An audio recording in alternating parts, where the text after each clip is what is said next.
we remain steadfast in our commitment in delivering local news that matters, stories that inspire, enriching the lives of Filipinos in the Philippines and across the globe. This is your GMA Regional TV.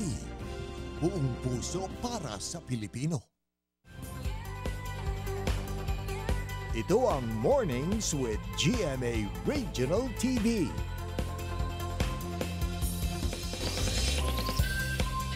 Magandang umaga. Ito ang Mornings with GMA Regional TV. Hatid namin ang mahalagang lokal na balita mula sa Luzon. Araw ng Monday ngayon, partner, September 4, 2023. Oo nga, good morning partner. Pero maulang morning ang ating nararanasan ngayon. Oo nga, pagpasok ko rito, maulan. Kaya may mga paaralan na nagkansela ng klase, partner. Mga kapuso, walang pasok all level sa mga bayan at syudad ng Pangasinan, kabilang ang Dagupan City, Mangaldan, Mapandan, Calasiao, Santa Barbara, Malasiki, Binmalay, Lingayen, including government offices. Bugalyon, Mga Taram at Infanta, preschool to senior high school naman ang class suspension sa Alaminos City, San Fabian at San Carlos City. Wala ring pasok all levels sa Santa Lucia, Ilocos Sur, Angeles City, Pampanga, Olongapo City, Bamban at Concepcion sa Tarlac. Habang sa Benguet, preschool to senior high school ang walang pasok. Preschool to elementary naman sa Baguio City at Ilocos Norte. Narito na ang mga unang balita.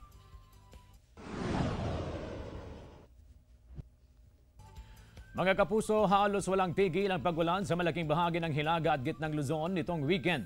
Dahil dito, binahana naman ang ilang bahagi ng Dagupan City na naging kalbaryo sa mga commuter. Ang ilan napipilitan na lumusong sa baha.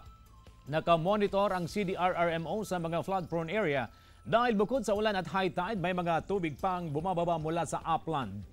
As of September 3, nasa 8.5 feet above critical level ang Marusay River. 7.2 meters above sea level ang Sinukulan River, habang nasa 5.4 meters above sea level ang Balingkaging River.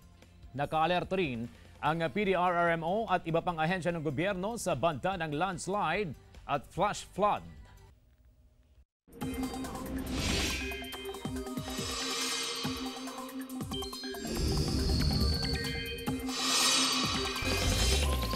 Mga kapuso, sa mga susunod na oras, inaasahang nasa labas na ng Philippine Area of Responsibility ang Typhoon Hana. Pero nakataas pa rin ang Tropical Cyclone Wind Signal number 1 sa Batanes.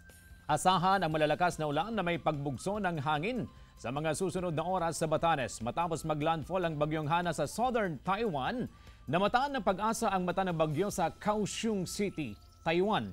Daglay nito ang lakas ng hangin na aabot sa 120 km per hour. Mga kapuso, huwag magtaka kung bakit nasa loob ng ating PAR ang Taiwan. Pero hindi ibig sabihin ay itinuturing na teritoryo ito ng Pilipinas. Ang Area of Responsibility ay itinagda para lamang sa pagmomonitor ng anumang weather disturbance. Kahit papalabas ng bagyo sa PAR, patuloy nitong nahatak at pinalalakas ang hangin habagat na siyang magpapaulan sa bansa ngayong araw. Magiging maalon at delikado sa maliliit na sasakyang pandagat ang pumalaot sa mga dagat sakop ng Ilocos Region, Cagayan Valley Region, Zambales, Bataan, Mindoro, Marinduque, Romblon, Antique, Aklan at Northern Palawan kasama ang mga isla ng Calamian, Cuyo at Kalayaan. Base sa rainfall forecast ng Metro Weather, asahan ngayong umaga ang pag-uulan sa Batanes at ilang bahagi ng Ilocos Region, Cordillera, Central Luzon, Calabarzon, Mimaropa Region, Bicol, Western Visayas at Zamboanga Peninsula. Pagsapit ng hapon, uulinin na ang iba pang panig ng bansa. Sa ikasyam na sunod na linggo, ipatutupad bukas, September 5, Martes, ang panibagong oil price hike. 90 centavos hanggang 1 peso and 10 centavos ang taas presyo sa kada litro ng diesel. 20 centavos hanggang 50 centavos naman sa gasolina at aabot din sa 1 peso and 10 centavos sa kada litro ng kerosene o gaas. Sa ngayon, hindi nabababa sa 64 pesos ang kada litro ng diesel, habang nasa 74 pesos ang kada litro ng gasolina at 79 pesos naman ang kada litro ng gaas. Price cap sa bigas nakatakdang ipatupad bukas, September 5. May live report si Claire Lacanilaw. Claire?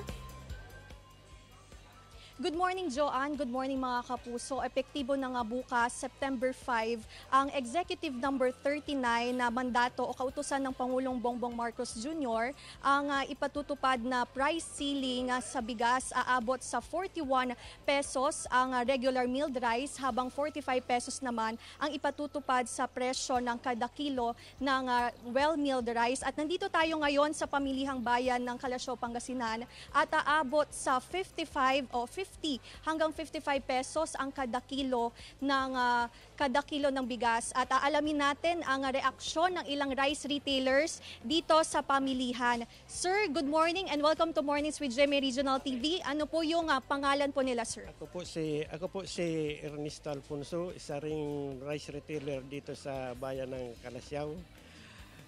Okay, sir. Sir, kamusta po? Ano po ang reaksyon nila, sir, sa ipatutupad na price ceiling bukas na nga po yan, sir? Medyo mahirapan kaming magbenta pa ng 41 dahil karamihan ng nabili namin, ang halos ang capital niyan pumapatak na ng 49. Kaya siyempre hindi rin kami magpapalugi, malamang hindi na kami magbibili ng well milled. Ang bibenta na lang namin yung premium. Sir, paano po kayo naapektuhan sa price ceiling, sir? Naapektuhan din kami dahil yung well-milled, siyempre, hindi kami kikita dyan. Malulugi pa kami kung ibibinta namin. Kaya ang mangyayari niyan, yung mga bumibili ng mababa, ang bumibili nila yung mataas. Kasi yun ang ibibinta namin, yung premium, mas mataas yun.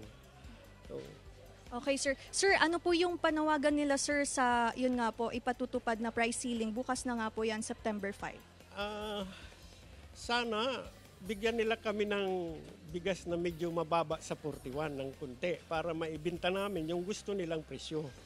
Dahil kung hindi sila magbibigay ng ganung presyo na mababa sa 41, ay wala kaming magagawa kundi ibibenta namin yung pwede lang ibenta talaga. So, hindi po kaya, sir, na ipatutupad yung 41 hanggang 45 pesos na kada kilo, sir? Kayang ipatupad yun pero hindi pa ngayon. Siguro itong mga darating na itong buwan, itong tag-ani na talaga, baka pwede. Pero sa ngayon, mahirapan ba? Sir, maraming salamat at nalaman natin, mga kapuso, ang reaksyon ng ilang rice retailers dito sa pamilihang bayan ng Kalasyaw, Pangasinan. At samantala, ayon sa DTI, aabot sa 500 hanggang 1 bilyon ang sinumang mahuli na lalabag sa price ceiling. At itong ipatutupad na price ceiling ay aabot hanggang 2 buwan hanggang sa mag-stabilize ang presyo ng bigas sa merkado. Target naman nitong ipinatutupad na price ceiling ang mga rice hoarder o yung mga nag-iipit sa supply ng bigas. At yan muna ang latest dito sa Kalasyaw, Pangasinan. Joanna. Maraming salamat, Claire Lacanilaw. Taas presyo sa kada kilo ng LPG sumalubong sa mga consumer ngayong unang linggo ng Setyembre. Ang detalye sa report. Tumaas ng 6 pesos and 65 centavos ang presyo ng kada kilo ng LPG o liquefied petroleum gas ngayong unang araw ng Setyembre. Umabot sa 73 pesos at 15 centavos ang itinaas sa kada 11 kilogram ng LPG. Kanya-kanyang diskarte ang ilang consumer upang makatipid sa paggamit ng LPG. Mahirap, lahat mataas. Pati bigas. Kung minsan nag-uuling na ako pag naglalaga ako ng karne. Ayon sa ilang negosyante ng LPG, marami ang umaaray sa panibagong taas presyo sa kada kilo ng LPG. May mga humahabol pa, ganyan kasi syempre sa balita alam na po nila natataas. Pero ngayon, pag naririnig nila 45 tumaas, nagugulat sila. Pero kumukuha pa naman sila kasi nga po umuulan. Ayon sa Oil Industry Management Bureau, epekto umano ito ng pagtaas ng contract price ng LPG sa pandaigdigang pamilihan. Una, alam naman natin itong mga panahon na ito, nagsisimula ng mag-stock yung mga malalamig na bansa sa party ng Northern Hemisphere kasi ang LPG isa siya sa mga heating fuel. So, nagkaroon ng announcement ang Saudi Aramco, yung contract price nila, lalo na sa propane na isa sa mga component ng LPG na nagtaas. Claire Lacanilaw para sa Mornings with GMA Regional TV.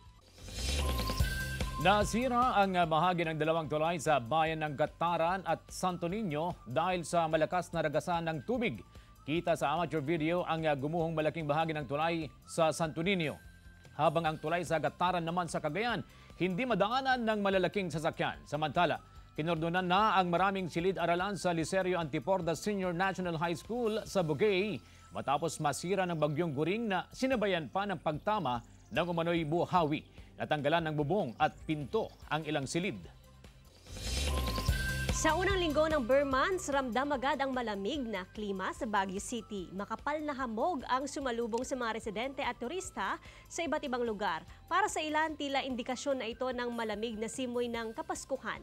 Ayon sa Pag-asa, asahan pa ang mararanasan ang makapal na hamog hanggang sa mga susunod na araw. Sa ngayon, naabot sa 19 degrees Celsius ang lamig sa State of Pines na mas lalamig pa habang magpapasko. Christmas decors na gawa sa paper mache, mabenta na sa Laguna. Tunghayan sa report. Ang pasilip-silip ni Jose Marichan, hudyat na the long wait is over. At ngayong unang araw ng Burr months, mas dama pa ang Christmas vibe sa Paete, Laguna na ibinibida ang mga Christmas decors gawa sa paper mache o taka. Agosto pa lang may display ng Christmas items sa pwesto ni Ferdinand. May mga pa-order na rin daw sila. Yung August pa para yung early buyer, kumbaga makakalap ko. Mga taga Manila din, yung mga dumadayo sa Paite, bibili sila ng mga ukit, tapos makita sila, may pang Christmas na. Depende sa laki ng gagawing paper mache, gumugugol sila ng 1 hanggang 2 araw bago makagawa ng isang piraso nito. Basta po wala lang pong kulubot. Ito pong ginagawa ko, medyo meron pa po, pipinish naman po yung sa dulo. Papatungan na lang po uli. Bukas na rin sa mga mamimili ang ilang pwesto. Makakabili ng hanging Santa Claus na paper mache mula 230 hanggang 350 pesos. May standing Santa with lamp din na mabibili mula 600 hanggang 3,500 pesos. Sa malalaki sa matataas namin ganito, usually sa mga bata, nagpapapicture sila. Yung sa mga pumapasyal dito, nalilibang sila, natutuwa sila. May Filipiniana dolls din na pwedeng pangregalo sa Pasko na 400 pesos naman ang isang pares. May mga pang-display rin na gawa sa resin na nagsisimula ang presyo mula 300 to 30,000 pesos. Umaasa ang mga nagtitinda na habang papalapit ang Disyembre ay siya ring paglakas pa ng kanilang negosyo. Paul Hernandez para sa Mornings with GMA Regional TV. Magbabalik ang Mornings with GMA Regional TV.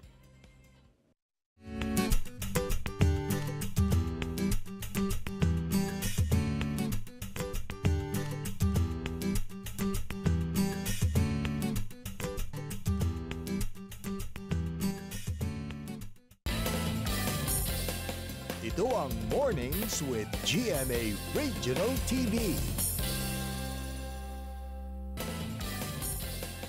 Ito ang Mornings with GMA Regional TV.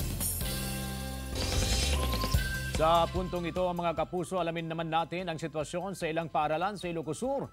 Ngayong balik eskwela na rin ang ilang learners matapos ang pananalasan ng mga bagyo. Magibalita tayo live kay Ivy Hernando. Ivy? CJ, simula 5:30 kaninang umaga ay halos tuloy-tuloy na ang nararanasang pagulan dito sa Ilocos Sur.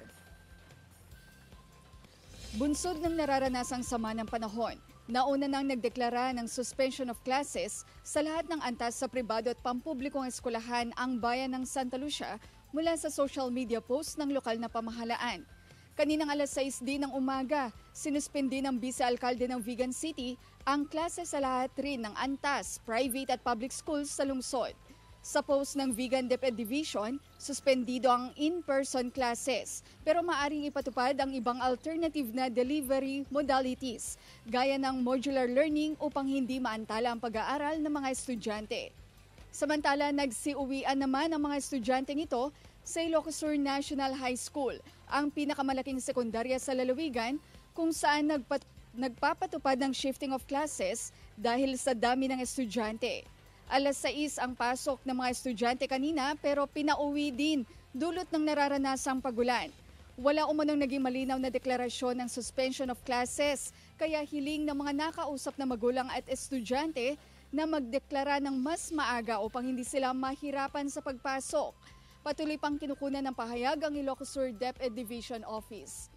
CJ, samantala sa ibang eskwelahan naman gaya ng Pantay Tamurong Elementary School ng Kawayan, Ilocos Sur ay wala pa masasabing balik eskwela dahil sa nararanasang baha sa eskwelahan. Modular learning munang ipatutupad hanggat hindi humuhupa ang baha. Ito muna ang latest dito sa Ilocos Sur. CJ? Maraming salamat, Ivy Hernando. Ngayong nagsimula ng pasukan ng mga estudyante sa bayan ng Mangaldan, Pangasinan, nagpakalat ng karagdagang 30 traffic safety officers sa mga paaralan upang matiyak ang kaligtasan at seguridad ng mga estudyante. Sa bawat paaralan, may nakabantay na traffic safety officer sa pagpasok ng mga estudyante. Tiniyak naman ng Public Order and Safety Office ang maayos na koordinasyon sa mga paaralan upang maging maayos ang daloy ng trapiko lalo na sa pagdagsa ng mga estudyante. Maigpit naman umanong babantayan ng poso ang mga pangunahing kalsada na nasa school zone.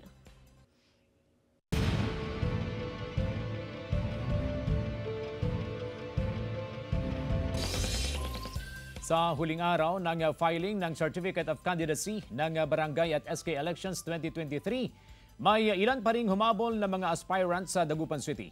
Ayon sa COMELEC, naging matiwasay ang proseso ng paghahain ng kandidatura ng mga aspirant na inaasahang aabot sa 2,000. Pagkatapos ng filing of COC, magiging abala na ang tanggapan para sa training sa mga miyembro ng Electoral Board. Mahigpit na babantayan ng mga aspirant na nagsasagawa ng premature campaigning. Panawagan ng tanggapan kung maaari baklasin ang mga nakapaskil na tarpaulin sa mga lugar hanggat hindi pa nagsisimula ang campaign period sa October 19 na magtatagal hanggang 28. Pinangunahan ni U.S. Ambassador to the Philippines Mary Kay Carlson ang post-celebration ng 247th Independence Day ng U.S. Embassy sa bansa o mas kilala sa tawag na 4th of July. Kasama sa selebrasyon si ASEC Jose Victor Chan Gonzaga na kinatawan ng Department of Foreign Affairs ng Pilipinas. Isinagawang pagdiriwang sa Ambassador's Residence sa Baguio City. Unang beses, simula ng tumamang pandemya. Sa mensahe ni Carlson, sinabi niyang bubuksan sa mga bisita ang U.S. Ambassador's Residence sa Baguio City. Sa pagdiriwang, iginit din ng U.S. at Pilipinas ang matatag na relasyon ng dalawang bansa. Balita Ko! Pinakabagong news at infotainment program ng GMA Integrated News. Tunghayan sa report. May bago tayong aabangan. Balita Ko. Balita Ko. Balita Ko, may bago. Balita Ko nga. Mga igan, may nabalitaan ako. Balita Ko. Balita Ko. Ang News Authority ng Filipino may bagong balita para sa mas pinalaking misyon at mas pinalawak na paglilingkod sa bayan. Simula sa Lunes, September 4, mapapanood na ang pinakabagong news at infotainment program sa GTV. Ang Balita Ko. Sa pangunguna ng dalawa sa mga award-winning at batikang journalist sa bansa, sina Connie Season at Rafi Tima. Ayon kay Rafi, mabubusog ang mga manonood sa impormasyon, maaaliw at maeenganyong tumutok para maging updated. At sa pamamagitan ng Balita Ko, laging makakakuha ang mga manonood ng impormasyon para sa tamang diskarte sa pang-araw-araw. Makakasama rin nila si Katrina Son para sa pinakasariwang update sa lagay ng panahon mula sa GMA Integrated News Weather Center. At si Aubrey Carampel para sa latest showbiz update. Bukod sa pinakamainit na balita, may mga bagong segment ding aabangan. Ma-inspire sa mga successful na kwento sa pagnenegosyo at kabuhayan sa kitang-kita. Maging updated sa pinakamahalagang impormasyon tungkol sa kalusugan sa Health is Wealth. At alamin kung totoo nga ba ang ilang haka-haka ng mga Pinoy sa talaga ba? Ang netizens pwede maging mata ng balita sa pinakabagong crowdsourcing and digital news gathering arm ng GMA Integrated News na #BalitaKo. Ayon kay Senior Vice President and Head for GMA Integrated News, Regional TV and Synergy, Oliver Victor B. Amoroso, mas inilalapit ng GMA Integrated News sa mga manonood ang mga komplikadong paksa habang sinisigurong maiuugnay ang mga balita sa kanilang buhay. Umaasa ang GMA Integrated News na ang balita ko ay magiging daan para mapalakas ang boses ng masa. Bahagi po kami ng mas malaking misyon. Connie Season po ito. Aubrey Carampel po. Katrina Son. At Rafi Tima. Simula Lunes alas 11 ng umaga, panoorin ang balita ko sa GTV. Mga kapuso, tutok lang dahil magbabalik ang Mornings with GMA Regional TV.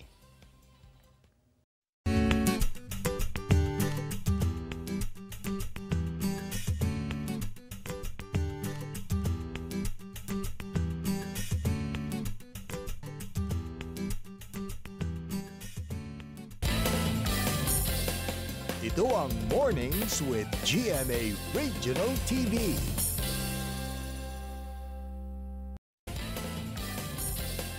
Ito ang Mornings with GMA Regional TV. Kinumpirma ng lokal na pamahalaan ng Quirino sa Ilocos Sur na mayroon na rin silang kaso ng African Swine Fever sa bayan. Sa social media post ng LGU, naunang nagpositibo sa ASF ang ilang alagang baboy sa Barangay Poblasyon at Barangay Swagayan ng Quirino. 33 baboy rin ang isinailalim sa culling operation. Araw lang ang pagitan, 24 na baboy pa ang kinailangang ma-depopulate matapos ding tamaan ng sakit sa Barangay Poblasyon. Mismong ang pamunuan ng Provincial Veterinary Office ang tumulong at nagbaon sa mga baboy. Wala pang datos sa kabuuang pinsala ng ASF sa lugar. Patuloy ang maigpit na checkpoint sa bayan. Pinaalalahanan ng mga hog raiser na magpatupad ng biosecurity measures. Unang tinamaan ng ASF ang katabing bayan nitong Cervantes na pinaniniwala ang pinagmulan ng kaso sa bayan. China hinagupit din ng Typhoon Saola o Bagyong Goring sa Pilipinas at Pope Francis bumisita sa Mongolia. Tunghayan sa Globalita. Inagupit din ang China ng Typhoon Saola o Bagyong Goring sa atin sa Pilipinas. Matapos umabot sa Super Typhoon category, nagbuhos ito ng ulan at malalakas na hangin na nagdulot ng pagbaha. Sa Fujian at Guangdong Province, aabot sa mahigit 100,000 ang kinailangang ilikas sa danger zone. Pinadaong na rin ang mga fishing vessel dahil sa masungit na panahon. Mabilis namang rumisponde ang Peoples of China Emergency Rescue Team para tulungan ang mga apektado ng bagyo. Mga bata na naka-national costume ang sumalubong kay Pope Francis nang bumisita ito sa Mongolia, isang predominantly Buddhist country sa China. Sa eroplano pa lang, kinausap ng Santo Papa ang grupo ng media para sa layunin ng kanyang pagpasyal dito. Unang agenda ni Pope Francis ang makisalamuha sa mahigit 1,500 Roman Catholics kasama na ang ilang government leaders at diplomatic corps. Umaasa rin ng Santo Papa na makakatulong ang personal niyang pagbisita para sa maayos na relasyon ng Vatican at China. Chris Zuniga para sa Mornings with GMA Regional TV. Barbie Forteza at David Licauco nagpakilig sa kanilang maging sino ka man message sa isa't isa. Dunghayan sa report. Hello mga kapuso! We are here at the Grand MediaCon of Maging Sino Ka Man! Sa Grand MediaCon ng pinakabagong TV series na Maging Sino Ka Man, muling nagpakilig ang tambalang barda nang magbigay sila ng mensahe sa isa't isa. Si Barbie Forteza, nag-eye-to-eye contact muna bago sabihin kung gaano niya na-appreciate si David. Habang si David naman, pabirong sinabi ang paghanga niya sa ganda ng aktres. Sabay segue na I'm grateful for you, maging sino ka man.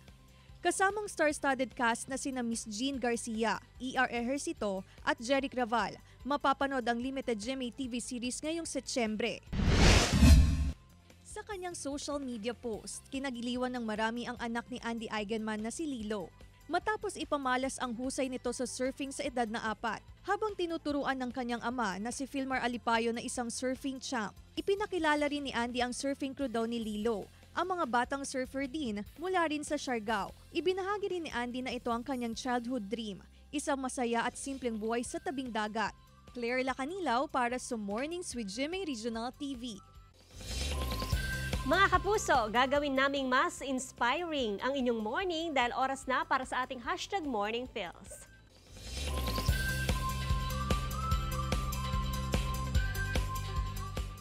A single individual is enough for hope to exist, and that individual can be you. By Pope Francis. Ayan, partner. Mahal. Oo. Mahal kasi. Mahal ang bigas kaya may price cap eh. Bukas na ipatutupad, 41 pesos yung regular milled and 45 yung well-milled rice. Maraming salamat mga kapuso sa pagtutok sa Mornings with GMA Regional TV. Samahan nyo kami mula Lunes hanggang Biyernes. Ako po si Joan Punsoy. Maaaring mapanood ang ating episode sa www.gmaregionaltv.com at mag-subscribe sa official YouTube channel ng GMA Regional TV. Ako po si CJ Torida, buong pwersa para sa mas malaking misyon at mas malawak na paglilingkod sa bayan.